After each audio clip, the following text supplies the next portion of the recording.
ಓಂ ಶ್ರೀ ಗುರು ಬಸವಲಿಂಗಾಯ ನಮಃ.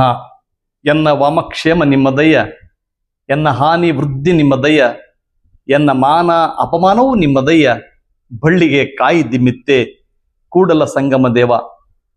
ಇತ್ತೀಚಿನ ದಿನಗಳಲ್ಲಿ ಒಂದೆರಡು ಸಂಗತಿಗಳು ತುಂಬಾ ಪ್ರಮುಖವಾಗಿ ಸಮಾಜದ ಮೇಲೆ ಅಥವಾ ರಾಜ್ಯದ ಮೇಲೆ ದುಷ್ಪರಿಣಾಮವನ್ನು ಉಂಟು ಮಾಡ್ತಾ ಇವೆ. ಈ ಬಗ್ಗೆ ಕೆಲವು ಸಂಗತಿಗಳನ್ನು ನಾವು ಖಚಿತವಾಗಿ ಮತ್ತು ಸ್ಪಷ್ಟವಾಗಿ ತಿಳಿದುಕೊಳ್ಳಲೇಬೇಕಾಗಿದೆ. ಇಲ್ಲದೆ ಹೋದರೆ ಮುಂದೊಂದು ದಿನ ಲಿಂಗಾಯತ ಧರ್ಮೀಯರು ಸಂಕಟಕ್ಕೆ ಒಳಗಾಗುವ, ಇತಿಹಾಸ ಪ್ರಜ್ಞೆ ಇಲ್ಲದೆ ಒದ್ದಾಡುವಂತಹ ಸ್ಥಿತಿಗೆ ಬಂದು ನಿಲ್ಲುತ್ತಾರೆ. ಹಾಗಾಗಿ ಕೆಲವು ಸಂಗತಿಗಳನ್ನು ನಾನಿಲ್ಲಿ ಹೇಳಲೇಬೇಕಾಗಿದೆ. ಗುಣಕ್ಕೆ ಮುನಿವನಲ್ಲದೆ ಪ್ರಾಣಕ್ಕೆ ಮುನಿ ಅಂತ ಒಂದು ಮಾತು ವಚನ ಸಾಹಿತ್ಯದಲ್ಲಿ ಬರ್ತದೆ. ಹಾಗಾಗಿ ಲಿಂಗವಂತನು ಲಿಂಗವಂತರ ಅವಗುಣಕ್ಕೆ ಮುನಿವನಲ್ಲದೆ ಪ್ರಾಣಕ್ಕೆ ಮುನಿಯ ಎನ್ನುವ ಭಾವ ಇಟ್ಟುಕೊಂಡು ನಾನು ಕೆಲವು ಸಂಗತಿಗಳನ್ನು ಪ್ರಚುರಪಡಿಸಲು ಬಯಸಿದ್ದೇನೆ. ಒಂದನೇ ಮಾತಂದ್ರೆ, ಶಂಕರ್ ಬಿದ್ರಿ ಸಾಹೇಬರು ಪೊಲೀಸ್ ಇಲಾಖೆಯಲ್ಲಿ ದಕ್ಷ ರೀತಿಯಲ್ಲಿ ಕೆಲಸ ಮಾಡಿ ಹೆಸರಾದವರು. ಅವರ ಬಗ್ಗೆ ನಮಗೆ ಅತೀವಾದ ಗೌರವ, ಪ್ರೀತಿ, ಅಭಿಮಾನ ಎಲ್ಲವೂ ಇದೆ. ಅವರು ಸಿದ್ಧಗಂಗೆಯ ಮಠದಲ್ಲಿಯೇ ಬೆಳೆದವರು. ಅಲ್ಲಿನ ಪರಿಸರ ಅವರನ್ನು ತುಂಬಾ ಪ್ರಭಾವಿಸಿದೆ. ಎಲ್ಲರನ್ನು ಗೌರವಿಸುವ, ಪ್ರೀತಿಸುವ, ಅಂತಃಕರಣದಿಂದ ನೋಡತಕ್ಕಂಥ ಗುಣಭಾವಗಳು ಅವರಲ್ಲಿವೆ. ಹಾಗಾಗಿ ಬಸವ ಮಾರ್ಗ ಪ್ರತಿಷ್ಠಾನ ಅವರನ್ನು ಒಂದೆರಡು ಬಾರಿ ಸತ್ಯಂಪೇಟೆಗೂ ಮತ್ತು ಶಹಾಪುರಕ್ಕೂ ಕರೆಸಿದ್ದು ಇದೆ. ನಿಜಕ್ಕೂ ಅವರೊಬ್ಬ ಬಸವ ತತ್ವದ ಹಿಂಬಾಲಕರಂತ ನನಗೆ ನನ್ನ ಇದುವರೆಗಿನ ತಿಳುವಳಿಕೆಯಾಗಿತ್ತು. ಆದರೆ ಶಂಕರ ಬಿದ್ರಿ ಅವರಿಗೆ ಏನೋ ಮಾಡಲು ಹೋಗಿ ಇನ್ನೇನೋ ಮಾಡ್ತಾ ಇದ್ದಾರಲ್ಲ ಅಂತ ಕಳವಳ ಕೂಡ ಆಗ್ತಾ ಇದೆ. ಇತಿಹಾಸ ಪ್ರಜ್ಞೆ ಇರತಕ್ಕಂಥ ಮನುಷ್ಯ ಯಾರು ಕೂಡ ಇಂಥ ಗುರುತರವಾದ ತಪ್ಪನ್ನ ಮಾಡಲಾರರು. ಆದರೆ ಶಂಕರ್ ಬಿದ್ರಿ ಅವರು ತಮಗೆ ಅರಿಯದೆಯೋ ಅಥವಾ ಯಾರದೋ ಒತ್ತಡಕ್ಕೆ ಒಳಗಾಗಿಯೋ ಒಂದು ಗುರುತರವಾದ ತಪ್ಪನ್ನ ಮಾಡ್ತಾ ಇದ್ದಾರೆ. ಇದು ಇತಿಹಾಸದ ಪುಟದಲ್ಲಿ ಅವರನ್ನು ಕಪ್ಪು ಪಟ್ಟಿಗೆ ಮುಂದೆ ಸೇರಿಸ್ತದೆ ಅನ್ನುವ ಸಂಗತಿಯನ್ನ ಅವರಿಗೆ ನಾನು ಖಚಿತವಾಗಿ ಇಲ್ಲಿ ಹೇಳಲೇಬೇಕಾಗಿದೆ. ಬಸವ ಜಯಂತಿ, ಈ ಬಸವ ಜಯಂತಿಯನ್ನ ಸುಮಾರು 3000ಕ್ಕೂ ಹೆಚ್ಚು ಮಠಗಳಿದ್ದಂಥ ನಮ್ಮ ಲಿಂಗಾಯತ ಮಠಾಧೀಶರು ಯಾರೂ ಆಚರಣೆ ಮಾಡಲಿಲ್ಲ. ಆರಂಭದಲ್ಲಿ ಇದನ್ನ ಜಾರಿಗೆ ತಂದವರು, ಆಚರಣೆ ಮಾಡಲಿಕ್ಕೆ ಪ್ರಯತ್ನ ಪಟ್ಟವರು ಮತ್ತು ಅದಕ್ಕೆ ಆರಂಭದ ಎಲ್ಲ ರೀತಿಯ ಯಶಸ್ಸುಗಳನ್ನು ಕಂಡವರು ಹರ್ಡೇಕರ್ ಮಂಜಪ್ಪನವರು. ಅವರು ಆರ್ಯ ಸಮಾಜದವರು. ಆರ್ಯ ಸಮಾಜದ ಪಿತಾಮಹನ ಜಯಂತಿಯನ್ನು ಹೇಗೆ ಆಚರಿಸಲಾಗುತ್ತದೋ, ಆ ಸಂದರ್ಭದಲ್ಲಿ ಆಯಾ ವಿಚಾರಗಳನ್ನು ಹೇಗೆ ತಿಳಿಸಲಾಗುತ್ತದೋ, ಹಾಗೆಯೇ ಬಸವಾದಿ ಶರಣರ ವಿಚಾರಗಳನ್ನ ಜನಮಾನಸಕ್ಕೆ ತಲುಪಿಸಬೇಕು ಎನ್ನುವ ಕಾರಣಕ್ಕಾಗಿ ಹರ್ಡೇಕರ್ ಮಂಜಪ್ಪನವರು ಬಸವ ಜಯಂತಿಯನ್ನು ಆಚರಣೆಗೆ ತೊಡಗಿಸಿಕೊಂಡ್ರು. ಇದಕ್ಕೆ ಧಾರವಾಡದ ಮೃತ್ಯುಂಜಯ ಅಪ್ಪಗಳ ಅವತ್ತು ದಾವಣಗೆರೆಯಲ್ಲಿ ಅವರು ವಿರಕ್ತ ಮಠ, ಆ ಮಠದ ಮೂಲಕ ಚಾಲನೆಯನ್ನು ನೀಡಿದರು. ಇದು ಇಲ್ಲಿವರೆಗೂ ಬೆಳೆದು ಬಂತು. ಸುಮಾರು 100 ಜಯಂತ್ಯೋತ್ಸವ ಆಚರಣೆ ಆದರೂ ಕೂಡ ಬಸವಣ್ಣನವರನ್ನ ನಮ್ಮ ಲಿಂಗಾಯತರು 4 ಕಾಲು 2 ಕೊಂಬು 1 ಬಾಲ ಬಸವಣ್ಣಾಗೇ ಅವ್ರಿಗೆ ಕಂಡು ಬಂತು.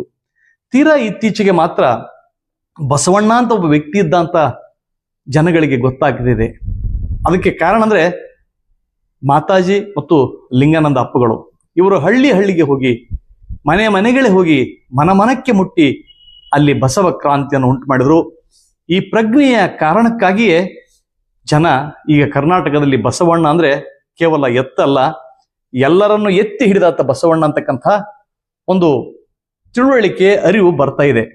ಇಂಥ ಸಂದರ್ಭದಲ್ಲಿ ಮತ್ತೆ ಶಂಕರ್ ಬಿದ್ರಿ ಸಾಹೇಬರು ಈ ಜಯಂತಿಯ ಸಂದರ್ಭದಲ್ಲಿ ಆ ರೇಣುಕಾಚಾರ್ಯರನ್ನ ತುರುಕಿದ್ರಲ್ಲ, ಇದು ನಿಜಕ್ಕೂ ಖಂಡನೀಯವಾದ ಸಂಗತಿ. ರೇಣುಕಾಚಾರ್ಯ ಯಾರು? ಇತಿಹಾಸ ಪುರುಷನೋ ಹೌದೋ ಅಲ್ವೋ ಅನ್ನೋದ್ರ ಬಗ್ಗೆ ಇವತ್ತಿಗೂ ಚರ್ಚೆ ನಿಂತಿಲ್ಲ. ಇವರು ಸಿದ್ಧಾಂತ ಶಿಖಾಮಣಿಯ ಕೃತಿಯನ್ನು ಹೇಳ್ತಾರಲ್ಲ, ಸಿದ್ಧಾಂತ ಶಿಖಾಮಣಿಯ ಇದೇನಿದೆಯಲ್ಲ, ಸಿದ್ಧಾಂತ ಶಿಖಾಮಣಿಯ ಕೃತಿಯ ಮೇಲ್ಗಡೆಯೇ ಶ್ರೀ ಗುರು ಬಸವಲಿಂಗಾಯ ನಮಃ ಅಂತಿದೆ. ಆಮೇಲೆ ಈ ಕೃತಿಯನ್ನ ಓದಿದಂಥ, ಕೃತಿಯನ್ನ ಗ್ರಹಿಸಿದಂಥ, ಕೃತಿಯ ವಾಕ್ಯ ರಚನೆಯನ್ನ, ಶಬ್ದಗಳನ್ನ, ಅಲ್ಲಿ ವಾಕ್ಯಗಳನ್ನ, ಅಲ್ಲಿ ತಿರುಳನ್ನ ಗಮನಿಸಿದಂಥ ಹಿರೇಮಲ್ಲೂರ ಈಶ್ವರನ್ ಅಂತಕ್ಕಂಥ ಹಿರಿಯರು ಈ ಬಗ್ಗೆ ಸ್ಪಷ್ಟವಾದ ನಿಲುವುಗಳನ್ನು ತಾಳಿದ್ದಾರೆ. ಇದು ಕೇವಲ 17ನೇ ಶತಮಾನದಲ್ಲಿ ರಚಿತವಾದ ಗ್ರಂಥ ಅಂತ, ಮತ್ತು ಇದು ಒಬ್ಬ ವ್ಯಕ್ತಿಯಿಂದ ಒಂದೇ ಕಾಲಕ್ಕೆ ರಚಿತವಾದ ಗ್ರಂಥ ಅಲ್ಲ ಅಂತೂ ಕೂಡ ಅವರು ಸ್ಪಷ್ಟಪಡಿಸಿದ್ದಾರೆ. ಹೀಗಿರುವಾಗ ಕೂಡ ಬಸವಣ್ಣನವರಿಗಿಂತಲೂ ಈ ಜಗದ್ಗುರುಗಳು, ಗುರುಗಳು, ಹಿರಿಯರು ಅಂತಕ್ಕಂಥ ಈ ಪರಿಕಲ್ಪನೆಯಲ್ಲಿ ನಮ್ಮ ಶಂಕರ ಬಿದ್ರಿಯವರು ಓಲಾಡ್ತಿದ್ದಾರೋ ಏನೋ, ಅಥವಾ ಯಾರ ಒತ್ತಡಕ್ಕೆ ಅವರು ಒಳಗಾಗಿದ್ದಾರೆ. ಇತ್ತೀಚೆಗೆ ಕರ್ನಾಟಕ ಸರ್ಕಾರವೇ ಪೂಜ್ಯ ಶ್ರೀ ಜಗದ್ಗುರು ರೇಣುಕಾಚಾರ್ಯ ಜಯಂತಿಯನ್ನು ಆಚರಿಸಲಾಯಿತು. ಈ ವಾದ ಇನ್ನೊಂದು ಇದೆ, ರೇಣುಕಾಚಾರ್ಯರಲ್ಲದವು ಅಲ್ಲಿ ರೇವಣ ಸಿದ್ಧ ನಮ್ಮವನು ಅಂತಕ್ಕಂಥ ಒಂದು ಹೆಮ್ಮೆಯಿಂದ ಕುರುಬ ಜನಾಂಗದವರು ಹೇಳ್ತಾ ಇದ್ದಾರೆ. ಇದು ಇನ್ನೂ ಗೊಂದಲದಲ್ಲಿದೆ. ನಮ್ಮ ರೇವಣ ಸಿದ್ಧನನ್ನೇ ರೇಣುಕಾಚಾರ್ಯನಾಗಿ ಹೈಜಾಕ್ ಮಾಡಿದ್ದಾರೆ ಅಂತಕ್ಕಂಥ ಆಪಾದನೆಯನ್ನು ಕೂಡ ಅವರು ಮಾಡ್ತಾರೆ. ಆ ಮಾತು ಒಂದು ಕಡೆ ಇರಲಿ, ಆದರೆ ಬಸವ ಜಯಂತಿಯ ಸಂದರ್ಭದಲ್ಲಿ ಈ ರೇಣುಕಾಚಾರ್ಯರನ್ನ ಫೋಟೋಗಳನ್ನ ಮೆರೆಸ್ಬೇಕು, ಜೊತೆಗೆ ಎಲ್ಲಾ ಶರಣರನ್ನ ಮೆರೆಸ್ಬೇಕಂತ ಅವ್ರು ಹೇಳ್ತಾ ಇದ್ದಾರಲ್ಲ, ಇದು ಎಷ್ಟು ಸರಿ ಇದೆ? ಬೇರೆ ಬೇರೆ ಕಾಯಕ ವರ್ಗದಿಂದ ಬಂದಂತಹ ಶರಣರು ಮಡಿವಾಳ ಮಾಚಿದೇವ, ಅಂಬಿಗರ ಚೌಡಯ್ಯ, ಡೋಹಾರ ಕಕ್ಕಯ್ಯ, ಅಲ್ಲಮ ಪ್ರಭುಗಳು, ಅಕ್ಕ ಮಹಾದೇವಿ ತಾಯಿ, ಸೊನ್ನಲಿಗೆ ಸಿದ್ದರಾಮೇಶ್ವರ, ಇವ್ರು ಯಾರ ಭಾವಚಿತ್ರಗಳನ್ನ ಬಸವ ಜಯಂತಿಯಲ್ಲಿ ಮೆರೆಸಿದ್ರೆ ತಪ್ಪೇನಿಲ್ಲ. ಯಾಕಂದ್ರೆ ಇವರು ವೈದಿಕ ಶಾಹಿ ವ್ಯವಸ್ಥೆಯನ್ನು ಧಿಕ್ಕರಿಸಿದವರು, ಮತ್ತೆ ಖಚಿತವಾಗಿ ಸ್ಪಷ್ಟವಾಗಿ ಅವುಗಳನ್ನು ನಿರಾಕರಣೆ ಮಾಡಿದವರು. ಬಡವರ ಪರವಾಗಿ, ಶೋಷಿತರ ಪರವಾಗಿ, ಮಹಿಳೆಯರ ಪರವಾಗಿ ಮತ್ತು ಕಾಯಕದ ಪರವಾಗಿ ಮೊಟ್ಟ ಮೊದಲು ಧ್ವನಿ ಎತ್ತಿದವರು ಎಲ್ಲ ಶರಣರು. ಈ ಎಲ್ಲ ಶರಣರನ್ನ ಒಂದು ಕಡೆ ಇಟ್ಟುಕೊಂಡು ಮುನ್ನೆಲೆಯಾಗಿ ಬಸವಣ್ಣ ಅಂದ್ರೆ ರಾಣಿಜ್ಯನನ್ನು ಇಟ್ಟುಕೊಂಡು ಮೆರವಣಿಗೆ ಮಾಡೋದಾದ್ರೆ ಅದ್ಭುತವಾದಂತಹ ಕ್ರಿಯೆ ಆಗ್ತದೆ. ಆದರೆ ಈ ವೈದಿಕ ವ್ಯವಸ್ಥೆಯನ್ನು ಒಪ್ಪುವಂಥ, ಈ ಅವೈದಿಕ ವಿಚಾರಗಳನ್ನ ಸಂಪೂರ್ಣವಾಗಿ ತಿರಸ್ಕರಿಸುವಂಥ, ಹುಟ್ಟಿನಿಂದಲೇ ಶ್ರೇಷ್ಠ ಅಂತಕ್ಕಂಥ ಐತಿಹಾಸಿಕ ವ್ಯಕ್ತಿಯಲ್ಲದಂಥ ವ್ಯಕ್ತಿಯನ್ನ ತಕ್ಕೊಂಡು ಬಂದು ಇಲ್ಲಿ ಮೆರವಣಿಗೆ ಮಾಡಿಸೋದು ಎಷ್ಟು ಸರಿ ಇದೆ? ಮತ್ತೊಂದು ಮಾತನ್ನು ಶಂಕರ ಬಿದ್ರಿ ಅವರು ಗಮನಿಸಬೇಕು. ದಾವಣಗೆರೆಯಲ್ಲಿ 1-2 ವರ್ಷಗಳ ಹಿಂದೆ ಜರುಗಿದಂಥ ವೀರಶೈವ ಅಖಿಲ ಭಾರತ ವೀರಶೈವ ಮಹಾಸಭೆಯ ಸಾರ್ವಜನಿಕ ಸಭೆಯಲ್ಲಿಯೇ ನಾವು ಹಿಂದೂಗಳಲ್ಲ ಅಂತಕ್ಕಂಥ ಮಾತನ್ನ ಅತ್ಯಂತ ಸ್ಪಷ್ಟವಾಗಿ ಮತ್ತು ನಿಖರವಾಗಿ ಆ ಅಖಿಲ ಭಾರತ ವೀರಶೈವ ಮಹಾಸಭೆಯ ಅಧ್ಯಕ್ಷರಾದಂಥ ಶಾಮನೂರು ಶಿವಶಂಕರಪ್ಪನವರೇ ಬಹಿರಂಗವಾಗಿ ಹೇಳಿದ್ದಾರೆ.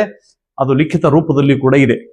ಹಾಗೆ ಜಾಗತಿಕ ಲಿಂಗಾಯತ ಮಹಾಸಭೆ ಕೂಡ ಲಿಂಗಾಯತರು ಅವೈದಿಕರು ಅಂತಕ್ಕಂಥ ಮಾತನ್ನ ಹೇಳಿದ್ದಾರೆ. ಬಹುಶಃ ಈ ಅವೈದಿಕರು ಅನ್ನುವ ಮಾತನ್ನ ಈ ಪಂಚಾಚಾರ್ಯರು ಹೇಳಿದ್ರೆ, ಈ ಜಗದ್ಗುರುಗಳು ಪರಂಪರೆಯವರು ಹೇಳಿದ್ರೆ, ಅವರು ಲಿಂಗಾಯತರ ಜೊತೆ ಒಡಗೂಡ್ಲಿಕ್ಕೆ ಯಾರದೇ ಅಭ್ಯಂತರ ಇರೋದಿಲ್ಲ. ಆದರೆ ಅವರ ತಲೆಯಲ್ಲಿ ಇವತ್ತು ಕೂಡ ನಾವು ಶ್ರೇಷ್ಠ ಅಂತಕ್ಕಂಥ ಭಾವನೆ ಇದೆ. ಕಾಸಿ ಕಮ್ಮಾರನಾದ, ಬೀಸಿ ಮಡಿವಾಳನಾದ, ಹಾಸನಿಕ್ಕಿ ಸಾಲಿಗನಾದ, ವೇದವನೋದಿ ಹಾರುವನಾದ, ಕರ್ಣದಲ್ಲಿ ಜನಿಸಿದವರುಂಟೆ ಜಗದೊಳಗೆ ಅಂತ ಪ್ರಶ್ನೆ ಮಾಡಿದವರು ಶರಣರು. ಆದರೆ ಇವರು ಲಿಂಗೋದ್ಭವರು ಅಂತ ಹೇಳ್ತಾ ಇದ್ದಾರೆ. ಈ ಲಿಂಗೋದ್ಭವ ಕಥೆಯನ್ನ ಕೇಳುವಷ್ಟು ಅಥವಾ ವೈಜ್ಞಾನಿಕ ಮನಸ್ಸು ಇವತ್ತಿನ ಲಿಂಗಾಯತರದು ಇಲ್ಲ. ಹೀಗಾಗಿ ಇದನ್ನು ಸ್ಪಷ್ಟಪಡಿಸಿ ರೇಣುಕಾಚಾರ್ಯರ ಭಾವಚಿತ್ರವನ್ನ ಬಸವಣ್ಣವರ ಜಯಂತಿಯಲ್ಲಿ ಆ ಮೆರವಣಿಗೆಯಲ್ಲಿ ಹೋಗ್ಬೇಕಾಗಿದ್ರೆ ಎಲ್ಲ ಕಂಡೀಷನ್ಗಳನ್ನ ಒಪ್ಪಿಕೊಂಡು ಮಾತ್ರ ಅವರು ಇಲ್ಲಿಗೆ ಬರಬಹುದು. ಇಲ್ಲದೆ ಇದ್ರೆ ಅವರು ಬರಲಿಕ್ಕೆ ಸಾಧ್ಯ ಇಲ್ಲ ಅಂತ ಪ್ರತಿಯೊಬ್ಬ ಲಿಂಗಾಯತ ಬಸವಣ್ಣನವರನ್ನ ಅರ್ಥ ಮಾಡಿಕೊಂಡಂತ, ಶರಣರನ್ನ ಅರ್ಥೈಸಿಕೊಂಡಂತ, ವಚನ ಸಾಹಿತ್ಯನ ಓದಿದಂಥ, ವಚನ ಸಾಹಿತ್ಯವನ್ನು ಅರಗಿಸಿಕೊಂಡಂಥ, ಇತಿಹಾಸವನ್ನ ತಿಳಿದಂಥ ಪ್ರತಿಯೊಬ್ಬನು ಕೂಡ ಇದನ್ನು ಖಂಡಿಸ್ತಾನೆ. ಕೇವಲ ಜಾತಿ ಲಿಂಗಾಯತರಲ್ಲ, ಇಂಥ ಸರ್ಕಾರವೇ ಮುದ್ದಾಮಾಗಿ ಬಸವ ಜಯಂತಿಯ ದಿನ ಸರ್ವ ಶರಣರ ಜಯಂತಿಯನ್ನಾಗಿ ಮಾಡಬೇಕು ಮತ್ತು ಅಲ್ಲಿ ಬಸವ ತತ್ವವನ್ನ, ಈ ಚಿಂತನೆಗಳನ್ನ ಜೇಬರಿ ಮೊಳಗಿಸ್ಬೇಕಂತ ಯೋಚನೆಗಳು ಹಾಕಿಕೊಂಡ್ರೆ ಶಂಕರ ಬಿದಿರಿಯವರ ತಲೆಯಲ್ಲಿ ಇದು ಯಾರು ಹುಳ ಬಿಟ್ರೋ ಇದು ಆ ಬಸವಣ್ಣನಿಗೆ ಗೊತ್ತು. ದಯವಿಟ್ಟು ಶಂಕರ ಬಿದಿರಿಯವರಿಗೆ ನಿಮಗೆ ಕೈ ಮುಗಿದು ಕೇಳ್ತೇನೆ, ನಿಮ್ಮ ಆದೇಶವನ್ನು ಹಿಂಪಡೀರಿ. ಈಗಾಗಲೇ ಮಠಾಧೀಶರ ಒಕ್ಕೂಟದ ಮೂಲಕ ಅದರ ಅಧ್ಯಕ್ಷರಾಗಿರ್ತಕ್ಕಂಥ ಡಾಕ್ಟರ್ ಬಸವಲಿಂಗ ಪಟ್ಟದ್ದೇವರು ನಿಮ್ಮ ನಿಲುವನ್ನು ವಿರೋಧ ಮಾಡಿದ್ದಾರೆ. ಸಾಣಿಹಳ್ಳಿಯ ಪೂಜ್ಯ ಗುರುಗಳು ಇದನ್ನು ವಿರೋಧ ಮಾಡಿದ್ದಾರೆ. ಸಾಕಷ್ಟು ಜನ ಬಸವ ಪ್ರಜ್ಞೆಯುಳ್ಳ ಮನಸ್ಸುಗಳು ಕೂಡ ಒಳಗೆ ದುಗುಡ ಪಡುತ್ತವೆ, ಕಳವಳ ಪಡ್ತಾ ಇದ್ದೇವೆ. ನಿಮ್ಮ ಬಗ್ಗೆ ಆಕ್ರೋಶ ಕೂಡ ಇಡೀ ರಾಜ್ಯಾದ್ಯಂತ ಭುಗಿಲಿಳುವ ಎಲ್ಲ ಲಕ್ಷಣಗಳಿವೆ. ದಯವಿಟ್ಟು ನಿಮ್ಮ ಈ ಆದೇಶವನ್ನ ವಾಪಸ್ ಪಡಿಬೇಕಾಗಿ ವಿನಂತಿ. ಮತ್ತೊಂದು ಸಂಗತಿ ಅಂದ್ರೆ, ನಮ್ಮ ಪಂಚಮಿ ಸಾಲಿ ಪೀಠದ ಜಗದ್ಗುರು ಜಯಮೃತ್ಯುಂಜಯ ಸ್ವಾಮೀಜಿಗಳ ಕುರಿತು. ಜಯಮೃತ್ಯುಂಜಯ ಸ್ವಾಮಿಗಳು ನಾವು ನೀವೆಲ್ಲ ಬಲ್ಲಂತೆ ಬಸವ ಪ್ರಜ್ಞೆ ಉಳ್ಳವರು. ಬಸವಣ್ಣನವರ ಬಗ್ಗೆ ಅಪಾರವಾದಂತಹ ಪ್ರೀತಿಯನ್ನು ಇಟ್ಟುಕೊಂಡವರು. ಅವರು ಬಸವ ಜಯ ಮೃತ್ಯುಂಜಯ ಸ್ವಾಮಿ. ನೋಡಿ, ಅಲ್ಲಿ ಬಸವನಿದೆ, ಜಯನಿದೆ, ಮೃತ್ಯುವನ್ನ ಗೆಲ್ತಕ್ಕಂಥ ಒಂದು ಶಕ್ತಿ ಇದೆ ಅಂತ ಅವರ ಹೆಸರಿನಲ್ಲಿ ಇದು ಧ್ವನಿತವಾಗಿದೆ. ಆದರೆ ಏನು ಕಾರಣನೋ ಏನೋ ಗೊತ್ತಿಲ್ಲ, ಈ ಪಂಚಮಸಾಲಿ ಹೋರಾಟದೊಳಗಡೆ ಸಿಕ್ಕಿಬಿದ್ರಲ್ಲ ಅವರೆಲ್ಲ, ಸಿಕ್ಕಿಬಿದ್ದು ಆ ಪಂಚಮಸಾಲಿಗಳ ಹಕ್ಕೊತ್ತಾಯಿಸಿಕ ಮೀಸಲಾತಿಗಾಗಿ ತಮ್ಮ ಏನೆಲ್ಲ ಶಕ್ತಿಯನ್ನು ವ್ಯಯ ಮಾಡ್ತಾ ಇದ್ದಾರೆ. ಬಸವಣ್ಣನವರ ಚಿಂತನೆಗಳನ್ನು ಅಳವಡಿಸಿಕೊಂಡಂಥ ವ್ಯಕ್ತಿ, ಬಸವಣ್ಣವರ ತತ್ವಗಳನ್ನು ಅರ್ಥ ಮಾಡಿಕೊಂಡಂಥ ವ್ಯಕ್ತಿ ಕೇವಲ ಒಂದು ಜನಾಂಗದ ಲಿಂಗಾಯತದಲ್ಲಿ ಬರತಕ್ಕಂಥ ಒಂದು ಒಳಪಂಗಡ ಪಂಚಮಸಾಲಿ. ಪಂಚಮಸಾಲಿ ಜನಾಂಗಕ್ಕೆ ಮೀಸಲಾತಿ ಬೇಡ ಅಂತ ನಾನು ಹೇಳುವುದಿಲ್ಲ. ಆದರೆ ಲಿಂಗಾಯತ ಸ್ವತಂತ್ರ ಧರ್ಮವಾದರೆ ಪಂಚಮಶಾಲಿ ಜನಾಂಗಗಳಿಗೂ ಕೂಡ ಅಲ್ಲಿ ಒಳಿತನ್ನು ಉಂಟು ಮಾಡುವಂತಹ ಶಕ್ತಿ ಇರುತ್ತೆ ಅಂತ ನಾನು ನಂಬಿದ್ದೇನೆ. ಹಾಗಾಗಿ ಜಯ ಮೃತ್ಯುಂಜಯ ಸ್ವಾಮೀಜಿಯವರು ಆ ಪಂಚಮಸಾಲಿ ಎಲ್ಲ ಜನಾಂಗವನ್ನು ತೆಗೆದುಕೊಂಡು ತೆಕ್ಕೆಯಲ್ಲಿಟ್ಟುಕೊಂಡು ಲಿಂಗಾಯತ ಧರ್ಮವನ್ನು ಕಟ್ಟಬೇಕಾಗಿತ್ತು. ಆದರೆ ದುರ್ದೈವವಶಾತ್ ಅವರಿಗೆ ಯಾರು ದುರ್ಬೋಧೆಯನ್ನು ಮಾಡಿದ್ರೋ ಅಥವಾ ಯಾರ ಪ್ರಭಾವಕ್ಕೆ ಒಳಗಾಗಿದ್ರೋ ಒಳಗಾಗಿ ಈ ತರ ಬದಲಾವಣೆ ಆಗಿದ್ದಾರೆ. ನಿಜಕ್ಕೂ ಇದು ಖಂಡನೀಯ. ಜೊತೆಗೆ ಈ ಜಯಮೃತ್ಯುಂಜಯ ಸ್ವಾಮಿಗಳ ಕೆಲವು ನಡವಳಿಕೆಗಳು ಅನುಮಾನ ಕೂಡ ತರಿಸ್ತಾ ಇವೆ. ಇವರು ಪಂಚಮಸಾಲಿ ಪೀಠಕ್ಕೆ ಕೂಡಲ ಸಂಗಮದಲ್ಲಿ ಜಗದ್ಗುರುಗಳಾಗಿದ್ದಾಗ ಹೇಗೆ ಬಸವಣ್ಣವ್ರ ಬಗ್ಗೆ ಅದಮ್ಯವಾದ ಪ್ರೀತಿ, ಗೌರವ, ಉತ್ಸಾಹ ಇವೆಲ್ಲ ಇದ್ದು, ಇವೆಲ್ಲವುಗಳು ಕೇವಲ ಏಕ ವ್ಯಕ್ತಿಯ, ಅದು ಬಾಯಿ ಬಡಕ್ ಅಂತ ಹೇಳ್ತಾರೆ ನೋಡ್ರಿ, ನಾಲಿಗೆಗೂ ಏನು ಫಿಲ್ಟ್ರೇ ಇಲ್ಲತಕ್ಕಂಥ ವ್ಯಕ್ತಿಯ ಜೊತೆ ಅದೇಗೆ ಹೊಂದಾಣಿಕೆ ಮಾಡಿಕೊಂಡಿದ್ದಾರೋ ಎಲ್ಲರಿಗೂ ಗಾಬರಿ ಹುಟ್ಟಿಸುವಂತ ಸಂಗತಿ. ಬಸವಣ್ಣವರ ಬಗ್ಗೆ ಕೆಟ್ಟ ಮಾತುಗಳನ್ನು ಆಡಿದ್ರು. ಬಸವಣ್ಣ ಒಳೆಯಾರಿ ಸತ್ತಿರಬೇಕಂತ ಉಡಾಫೆಯ ಮಾತನ್ನು ಆಡಿದ್ರು. ಅದ್ರ ಬಗ್ಗೆ ಕಿಂಚಿತ್ತು ಕೂಡ ಒಳಗಡೆ ಅವರೊಳಗಡೆ ಇದು ತಪ್ಪಿರಬಹುದೇನಂತ ಒಂದು ಭಾವ ಕೂಡ ಅವರಿಗೆ ಉಂಟಾಗ್ಲಿಲ್ಲ. ಹೇಳಿದ ತಪ್ಪುಗಳನ್ನ ಮತ್ತೆ ಸಮರ್ಥಿಸುವ ಧಾಟಿಯಲ್ಲಿ ಮಾತಾಡಿದ್ರು. ಅಂಥವರ ಜೊತೆ ಇವರು ಹೊರಟಿದ್ದಾರೆ. ಈ ಬಗ್ಗೆ ಪಂಚಮಸಾಲಿಯ ಜನಾಂಗ ಕೂಡ ಎಚ್ಚೆತ್ತುಕೊಂಡು ಇವರನ್ನ ಮತದಿಂದಲೇ ಉಚ್ಚಾಟಿಸಬೇಕು ಅನ್ನುವ ಮಾತನ್ನು ಕೂಡ ಆಡ್ತಾ ಇದ್ದಾರೆ. ಕಾಶ್ಯಪ್ಪನವರು ಅಂತೂ ಚುನಾವಣೆಯಲ್ಲಿ ಕಾವಿಯನ್ನ ತೆಗೆದೋಗಿಲಿ ಅಂತ ಅನ್ನೋ ಮಾತನ್ನು ಕೂಡ ಅವರು ಆಡಿದ್ದಾರೆ.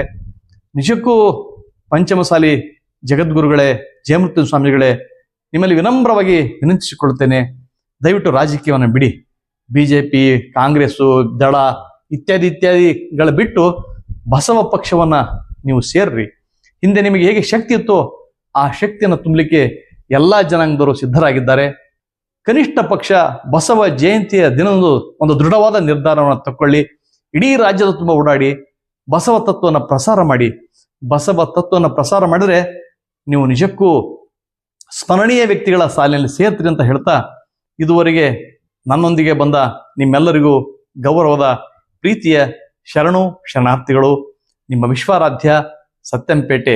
ಕೊನೆಗೆ ಒಂದು ವಚನ: ವೇದ ಮಾರ್ಗವ ಮೀರಿದ ಮಹಾವೇದಿಗಳು ಲಿಂಗವಂತರು, ಶಾಸ್ತ್ರ ಮಾರ್ಗವ ಮೀರಿದ ಮಹಾಶಾಸ್ತ್ರಜ್ಞರು ಲಿಂಗವಂತರು, ಪುರಾಣ ಮಾರ್ಗವ ಮೀರಿದ ಮಹಾಪೌರಾಣಿಕರು ಲಿಂಗವಂತರು, ಲಿಂಗವಂತರ ನಡೆ ನುಡಿ ಭಿನ್ನ ಕಾಣಿರೋ ಅನ್ನುವ ಮಾತುಗಳನ್ನು ಕೂಡ ನೀವು ಗಮನದಲ್ಲಿ ಇಟ್ಟುಕೊಳ್ತೀರಿ ಅಂತಕ್ಕಂಥ ನಂಬಿಕೆ ನನಗೆ ಇದ್ದೇ ಇದೆ. ನಿಮ್ಮ ವಿಶ್ವಾರಾಧ್ಯ ಸತ್ಯಂಪೇಟೆ.